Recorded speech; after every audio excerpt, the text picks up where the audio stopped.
எல்லோருக்கும் வணக்கம். இன்னைக்கு செவ்வாய்க்கிழமை, கார்த்திகை மாதம், பரணி தீபம் வந்திருக்குங்க. எல்லோருக்கும் பரணி தீபம் நல்வாழ்த்துக்கள்.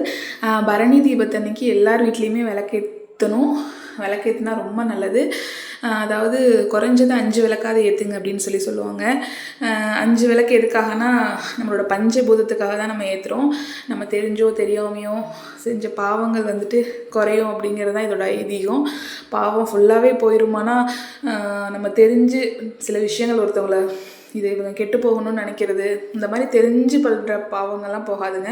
நம்ம தெரியாமல் சில பாவங்கள் பண்ணியிருப்போம், அந்த மாதிரி இருக்க பாவங்கள்லாம் போயிடும்னு சொல்கிறாங்க. ப்ளஸ் வந்துட்டு நம்ம முன்னோர்களுக்காகவும் இதை வேண்டிகிட்டு செஞ்சோன்னா நம்ம ஃபேமிலி கண்டிப்பாக நல்லாயிருக்கும் அப்படிங்கிறத இதோட தாற்பயம்.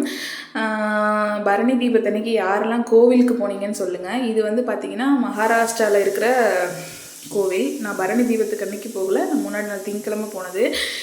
இதை நான் என்ன சொல்கிறேன் அப்படின்னு பார்த்தீங்கன்னா, உங்களுக்கு தெரியுதா, நாங்கள் உள்ளேயே போய் சாமி கும்பிட்ருக்கோம். ஆக்சுவலி பார்த்திங்கன்னா நம்ம சவுத் சைடு, நான் வந்து தமிழ்நாடு தான். சவுத் சைட்லாம் பார்த்திங்கன்னா ஐயர்லாம் தான் வந்து பூஜை பண்ணுவாங்க, நம்ம வெளியே நின்று பவ்யமாக சாமி கும்பிடுவோம். பட் நார்த் சைடை வந்துட்டு பார்க்கும்போது எல்லாருமே நம்மளே ஒரு சின்ன குழந்தையிலேருந்து பெரியவங்க வரைக்கும் எல்லாருமே உள்ளே போய் சாமிகிட்ட டேரெக்டாக சண்டை போட்டு டேரெக்டாக சாமியை தொட்டு ஃபீல் பண்ணி சாமி கும்பிடுறாங்க. இது கூட டிஃப்ரெண்ட்டாக இருக்குது. எனக்கு ஃபஸ்ட்டு போனோடனே இந்த பாசிட்டிவ் வைப்ரேஷன் வந்துட்டு கொஞ்சம் எனக்கு கிளாஷ் ஆச்சு. ஏன்னா நான் சின்ன வயசுலேருந்தே நம்ம அப்படி சாமி கும்பிட்டோம் இல்லையா, அதனால் இது வந்து எனக்கு புதுசாக தான் இருந்துச்சு. பட் இப்போ பழக பழக கொஞ்சம் நல்லாயிருக்கு. இதுவுமே ஒரு நல்ல விஷயந்தான். என்னென்னு பார்த்தீங்கன்னா, நம்ம சாமியை தொடலாம், சாமி கூட சண்டை போடலாம். இன்னொன்று எல்லாமே நம்ம மனசுக்கு பிடிச்ச மாதிரி ஒரு திருப்தியாக ஒரு இடத்துல உட்காந்து சாமி கூடயே இருக்க மாதிரி ஒரு ஃபீல் ஆகுதுன்னு வச்சுக்கோங்களேன். சாமி கூட கிட்ட போய் உட்காந்து சுவாமி கிட்ட இருக்கு. நீங்கள் சொன்னால் நம்புவீங்களான்னு தெரியாது.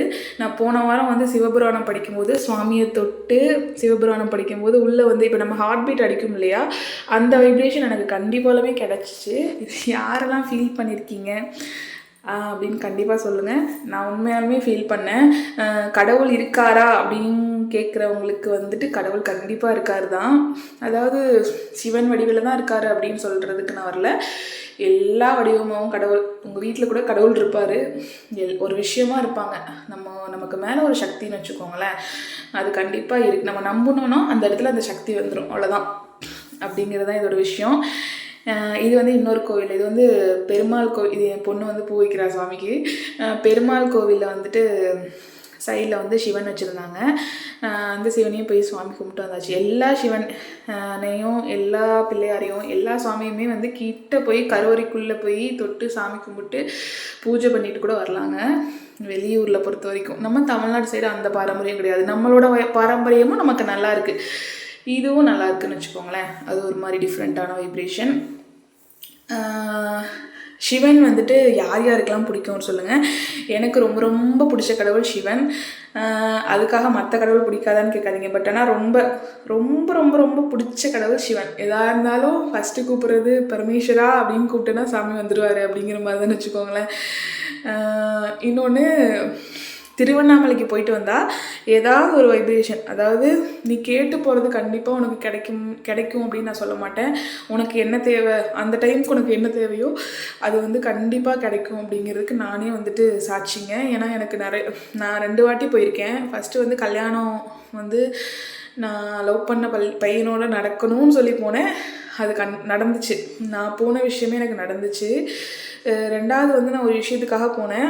எனக்கு அதை மீறி வந்துட்டு எனக்கு இப்போ என்ன தேவையோ அதுதான் நடந்துச்சு. அது வந்து நம்ம லைஃபுக்கு என்ன வேணும் அப்படிங்கிறது சுவாமிக்கே தெரியும். உனக்கு இது இருந்தால் நீ சந்தோஷமாக இருப்ப, உனக்கு இப்போதைக்கு இது போதும், நான் பின்னாடி எல்லாமே தரேன் அப்படிங்கிற மாதிரி சொல்கிற மாதிரி இருக்கும். கண்டிப்பாக வைபை ஃபீல் பண்ணி பாருங்கள். தேங்க்யூ.